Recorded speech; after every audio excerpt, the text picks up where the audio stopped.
தலைவன் உருவாக யுகமே தேவைப்படுது அப்படின்னு சொல்லுவாங்க.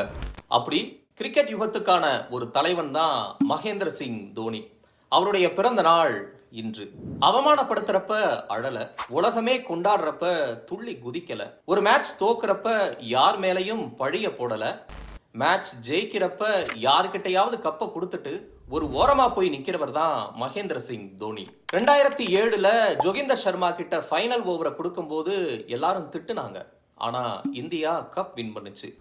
2011ல யுவராஜ் சிங்குக்கு முன்னாடி களம் இறங்கினப்ப உலகமே ஷாக் ஆச்சு. ஆனா இந்தியா உலக கோப்பையை தட்டி தூக்குச்சு. இப்படி அவருடைய பல முடிவுகள் பலருக்கு விளங்காம இருந்தாலும் பல நேரங்கள்ல அது வெற்றியை மட்டுமே கொடுத்திருக்கு. தோனியை ஏன் மக்கள் இந்த அளவுக்கு கொண்டாடுறாங்க? அதுக்கு வெறும் கிரிக்கெட் சாதனைகள் மட்டும்தான் காரணமா? கண்டிப்பா கிடையாது. ஜார்க்கண்ட் மாதிரியான ஒரு மாநிலத்துல பிறந்துட்டு பல கிரிக்கெட் லாபிகளை கடந்து, தடைகளை கடந்து இப்படிப்பட்ட வெற்றியை அவர் சாத்தியப்படுத்தி இருக்கிறாருன்னா, நம்ம நாட்டோட பல கோடி சாமானிய இளைஞர்களுக்கும் இப்படிப்பட்ட வெற்றி சாத்தியம் அப்படின்னு தன்னுடைய கிரிக்கெட் வாழ்வியல் முறையில அவர் வாழ்ந்து காட்டியிருக்கிறாரு, ஒரு பாதையை உருவாக்கி இருக்கிறாரு.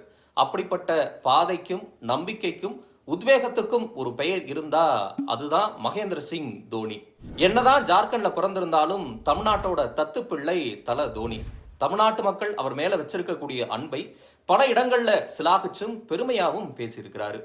அவருடைய ஆட்டங்கள்ல எனக்கு பிடிச்ச மொமெண்ட்ஸ் அப்படின்னா, 2011 உலகக்கோப்பை இறுதிப் போட்டியில அவர் அடிச்ச சிக்ஸரும், 2010ல தரம்சாலால கிங்ஸ் 11 பஞ்சாபுக்கு எதிராக அவர் அடிச்ச 2 சிக்ஸர்களும், அந்த மேஜிக்கல் மொமெண்ட்ஸ் இப்ப நினைச்சாலும் கூஸ்பம்பான மொமெண்ட்ஸ் தான்.